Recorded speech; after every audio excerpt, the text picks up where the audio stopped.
O Senhor esteja convosco. Proclamação do Evangelho de Jesus Cristo, segundo Marcos. Glória a vós, Senhor.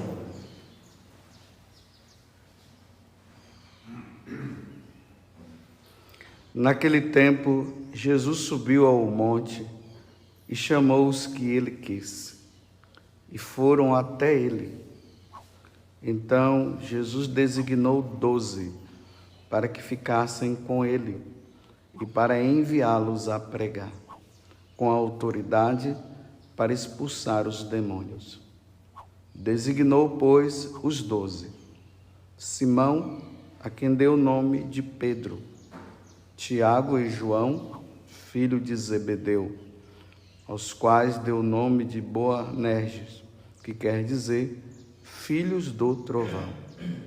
André, Filipe, Bartolomeu, Mateus, Tomé, Tiago, filho de Alfeu, Tadeu, Simão, o cananeu, e Judas Iscariotes, aquele que depois o traiu.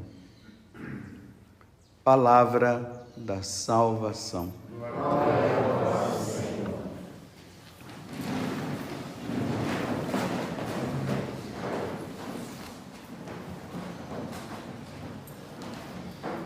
Nós temos visto que a fama de Jesus ela tem crescido.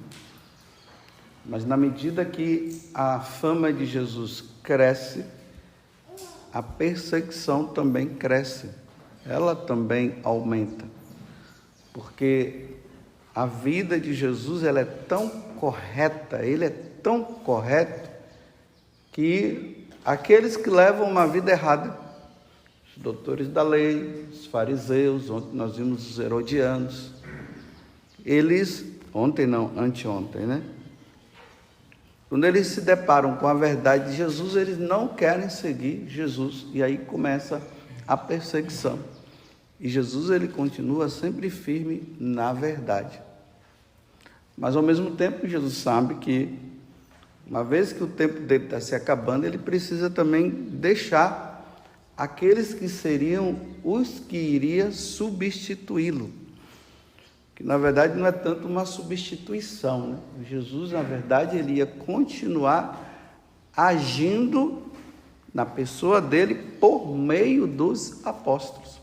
Aqueles que iriam estar ali, depois de terem aprendido tudo que Jesus havia ensinado, eles tinham que ir agora para todos os povos, para que os povos pudessem entender que eles deveriam largar os seus deuses e servir ao verdadeiro Deus.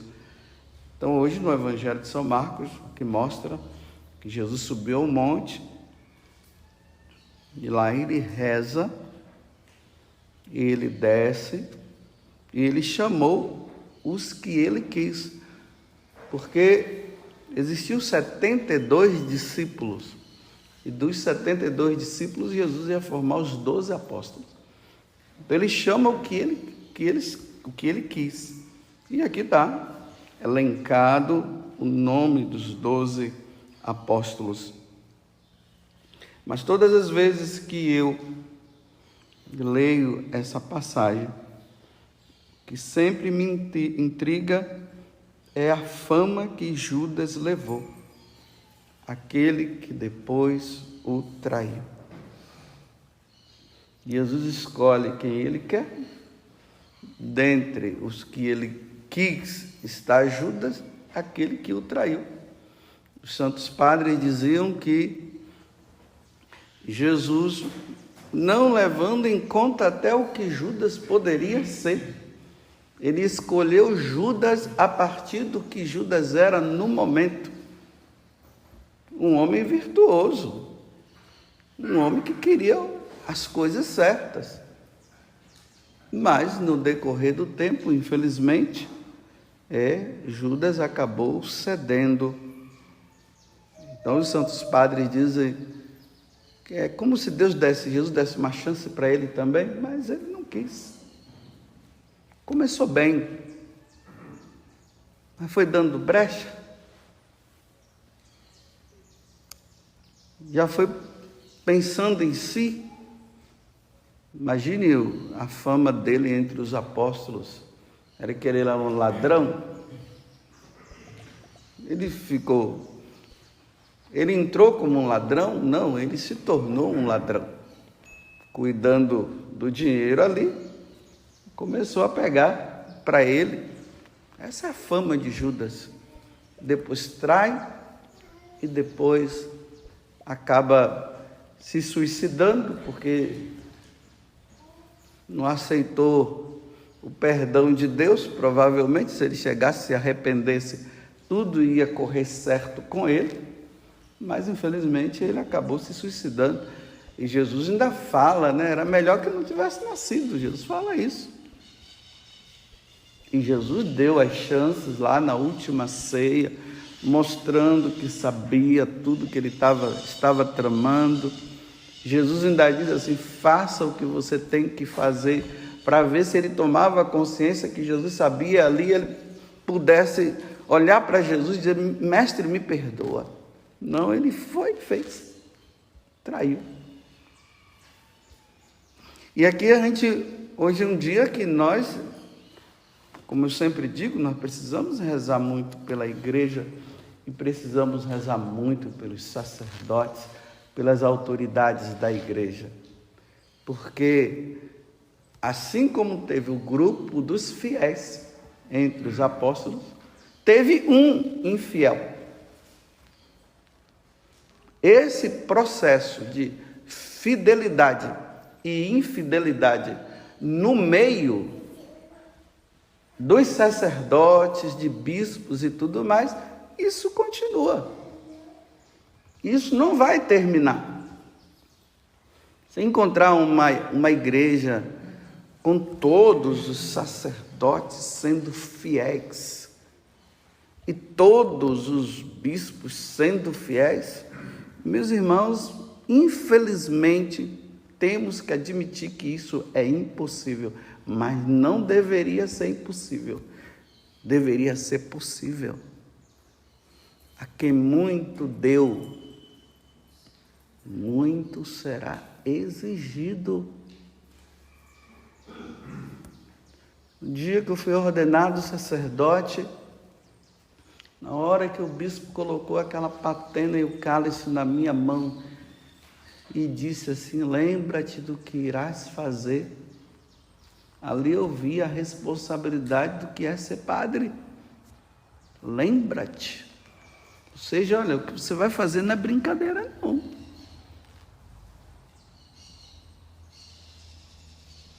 Você vai ser a pessoa de Cristo. Você vai celebrar, renovar o santo sacrifício de nosso Senhor Jesus Cristo. Você vai ministrar os sacramentos, absolvendo ou não, de acordo com a situação, porque tem pecador que não se arrepende do pecado e não pode ser absolvido enquanto não se arrepender. A fidelidade dentro do celibato sacerdotal. E como eu preciso ser fiel. E vocês acham que Deus não vai cobrar de mim? A fidelidade à doutrina da igreja? E hoje nos seminários, infelizmente, vai se entrando essas ideias modernas da facilidade, que tudo está bom e tudo está ótimo, que todo mundo vai se salvar, que não existe o inferno. E quem somos nós para dizer que as pessoas estão indo para o inferno, porque só cabe a Deus julgar? Bem, nós sacerdotes somos juízes, ou não? Porque Deus é o juiz por excelência. Como é que eu, como padre, não posso julgar uma coisa certa e uma coisa errada, se eu fui ordenado para falar em nome de Deus? E simplesmente a desculpa de dizer que quem é você para julgar, para deixar tudo do jeito que está, no erro. Então, para que ser ministro de Deus? Para que o confessionário?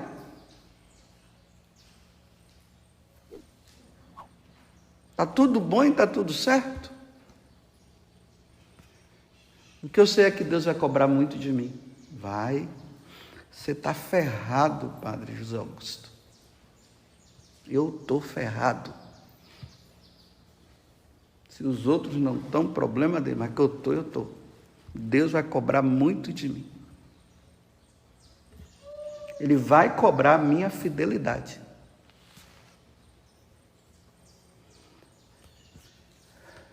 O tempo vai passando, vai se relaxando, e depois o que é que vai ser?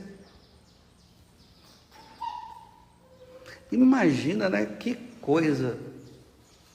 Deus me designou, eu estou falando de mim. Se os outros acham que não é isso, problema deles. Deus me designou como sacerdote, estava quietinho no meu canto, Ele me chama para ser padre. Para eu, com a minha vida, com as minhas palavras e tudo, levar vocês para os céus, para o céu. Agora imagina se a minha vida leva vocês para o inferno, com perda de tempo. Estou conversando com um sacerdote, ele falando dos amigos dele, que são padres, e ele dizendo que naquele momento eles estavam assistindo o Big Brother. Perdendo tempo, meu Deus. Padre, perdendo tempo com o Big Brother. Não tem o que fazer, não? Não tem Santíssimo Sacramento para rezar? Se não tem, como é que é? Vai rezar o terço, então. Vai se aprimorar na doutrina da igreja, vai pedir perdão e misericórdia, assistindo Big Brother. Que responsabilidade, meu Deus. Depois vai para o púlpito e diz que não existe pecado, é por isso que vai perder tempo assistindo Big Brother. Porque quem sou eu para estar julgando a vida do outro? Quem julga é Deus, né? É verdade. Perdendo tempo. Deus vai cobrar de mim. Os Big Brothers da vida que eu assisti. Se é que eu assisti, né? Nunca assisti. Não sei nem como é que é essa porcaria. Não vou perder tempo com isso. Mas com isso não estou me mostrando que eu sou bom. Eu estou dizendo que se Judas se tornou o traidor, vocês acham que eu não posso me tornar um traidor, não? Enquanto eu estiver vivo, eu tenho que estar analisando, pedindo a Deus a graça, porque pode ser que eu arrume uma namorada, ou um namorado, né? Que hoje a gente tem que dizer assim, né? A gente fala o natural e o que vai contra a natureza. De repente, imagina eu aí com um namorado, sendo padre. Isso é traição.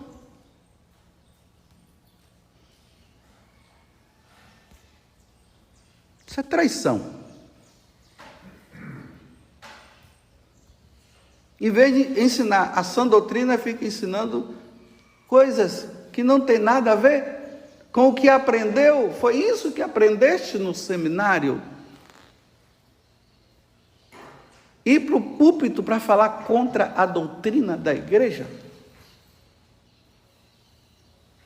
Em vez de se preocupar hoje com a salvação das almas, uma preocupação exagerada com o quê? Com política.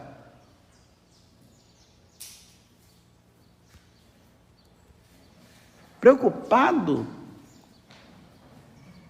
com preocupações partidárias.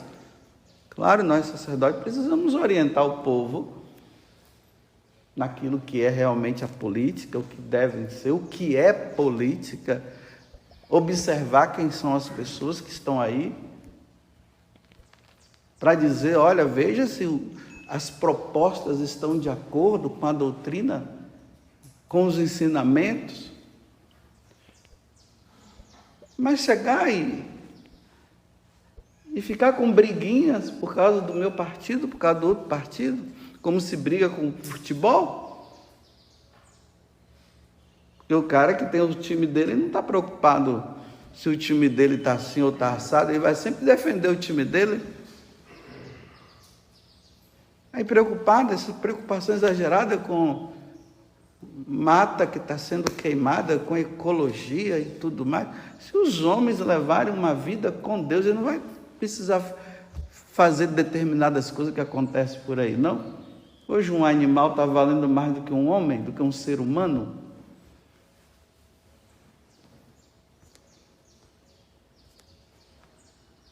Essas traições do dia a dia, essas coisas difíceis que a igreja tem que estar lidando. O sacerdote, pedófilo, essas exposições com casos de pedofilia dentro da igreja, e aí as pessoas desanimam, não acreditam mais no sacerdócio de Cristo, por culpa nossa, porque nós não damos o exemplo. Será que não precisaria então, se está numa vida assim, vai embora, larga. Vai lá para o meio dos matos, se esconde por lá, fica um tempo, mas ficar dando mau exemplo o tempo todo. Mas por que eu estou falando isso? Porque vocês tudo sabem disso. Para que esconder? A gente ouve o pessoal, eu não quero, hoje, eu não quero, o rapaz não quer ser padre por causa disso, não quer ser padre por causa daquilo, por causa do mau exemplo nosso. E assim por diante. E hoje é uma exposição. Antes se escondia para pecar, hoje não se esconde.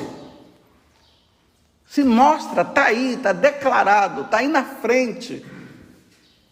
E aqueles que querem buscar uma vida santa, aqui eu estou falando dos sacerdotes, que querem levar uma vida santa, são criticados. Criticado por causa de batina, criticado por causa disso, criticado por causa daquilo. Bem, a crítica deveria ser essa. Olha, a crítica deveria ser, olha, você precisa levar você não está levando uma vida santa, por que você está fazendo isso? Por que você está fazendo isso, está fazendo aquilo? Por que está saindo com mulheres? Por que você está saindo com... Essa é a crítica que deve ser. Essa não faz. Só faz, né? Porque usa batina. Usa batina. Por quê?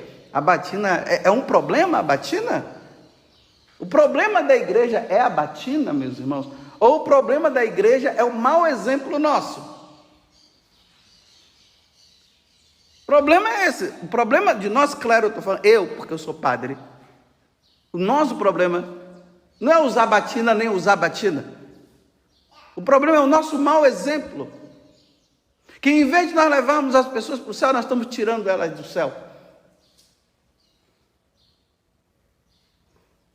O padre da maconha, tem um tempo aí que o padre da maconha, veja só.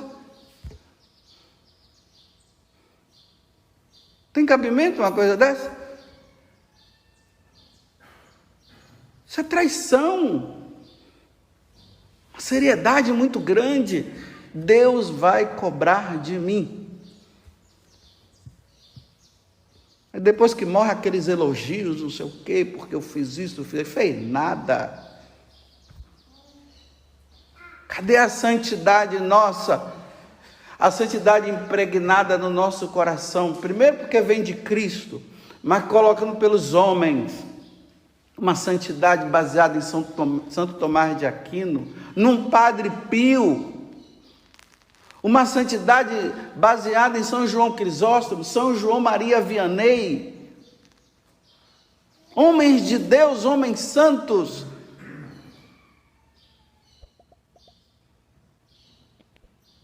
É tudo o inverso. O inverso. E quem sofre são vocês, porque vocês vêm e não podem fazer nada. E na hora que vai falar, diz: quem é padre aqui sou eu.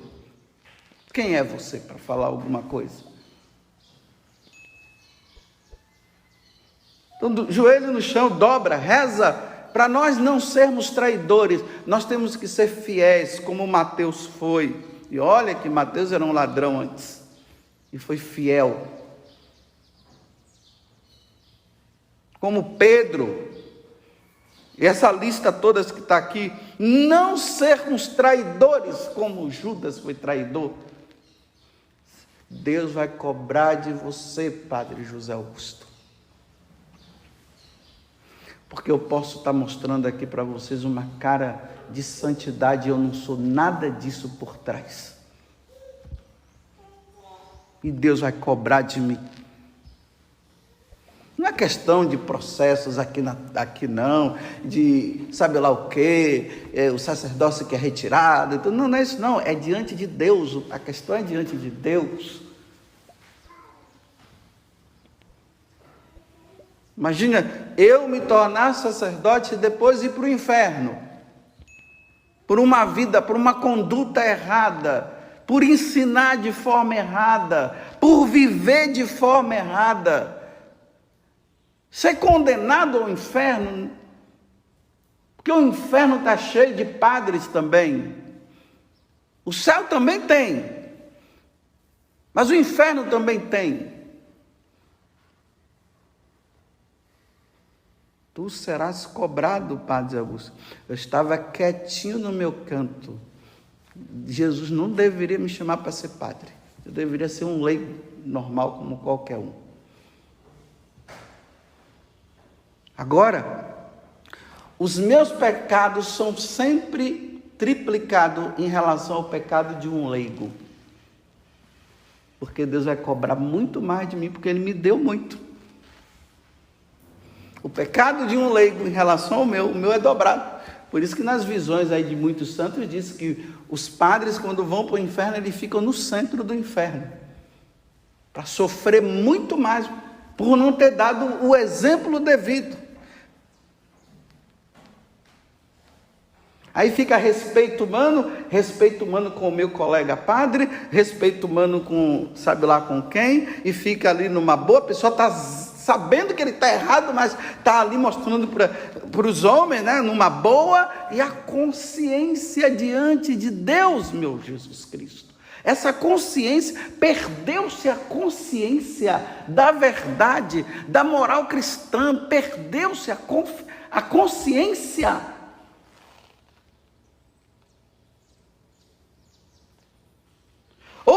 Ou nessa perda de consciência, o que é que pode acontecer? O inferno não existe mesmo? Ou todo mundo está salvo? Essa história de que o inferno está vazio? E por isso a gente faz o que a gente quer? Ou a ideia modernista de que isso é coisa do passado, que agora já não é mais assim? E uma supervalorização do erro, porque o erro agora é o certo, e o que é o certo virou erro, a verdade virou mentira, a mentira virou a verdade, e aí nós vamos caminhando, uma pessoa que quer viver uma vida santa, você está rezando demais, para que você está rezando demais? Você precisa se divertir também, um monte de coisa, claro que todo mundo precisa se divertir, ninguém está dizendo que não se pode se divertir, mas se pega no pé de quem reza, por quê? Se pega no pé de quem confessa, por quê?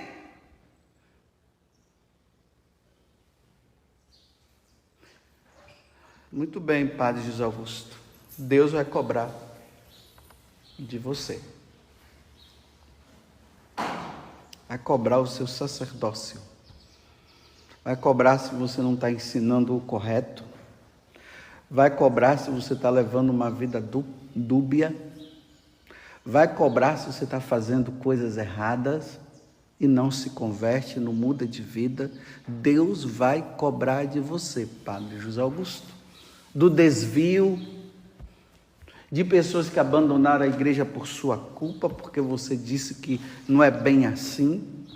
Por aceitar tudo, Deus vai cobrar de você. Por virar mais um político do que um padre, por só falar de política e não falar do reino dos céus, não falar de Deus, não falar de Jesus Cristo, por dizer que o inferno não existe, que Satanás não existe, que o demônio não existe, que Jesus liberou a geral, e agora todo mundo pode viver o que quer. Deus vai cobrar de você, Padre Zé Augusto.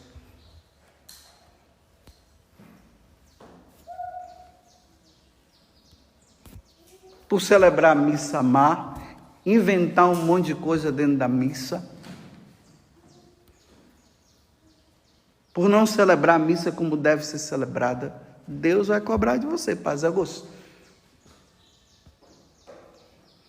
Mas Ele não te chamou para você viver isso, como Ele não chamou Judas para viver isso.